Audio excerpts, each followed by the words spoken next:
Нан мен майдан толып кеттім. Әнші Жазира семіздікті көтер алмай жүр. Ол өзінің парақшасына фотосын жариялап, біраз салмақ қосып алған жазды. 46-52 келден аспайтын едім. Жәкең жайлы болған соң 56-ға жеткен шығармын деп күйеуі Жанболатты да бір мақтап алды. Көпшілікте оның толып кеткенін аңғарса керек, жүкті шығар деп топшылап жатыр. Бірақ бізге берген жауабында әнші алаңдаудың қажеті жоқ екенін, семіздіктен қорықпайтынын, нан мен май көп жемесе бұрынғы қалпына тез түсетінін айтты.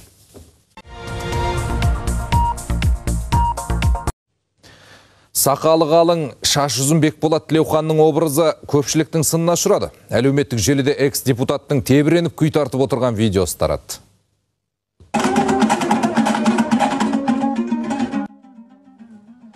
Бір жылға таяу Түркияда тұрып жатқан Бекболат Тілеуханның бұл бейне жазбасына мыңдаған пікір жазылыпты. Бірі биттеп кеткен шығар десе, енді бірі кино кейіпкеріне теңеген. Әйел ала бергенше сақалын алмайма деп ойын білдіргендер де бар екен.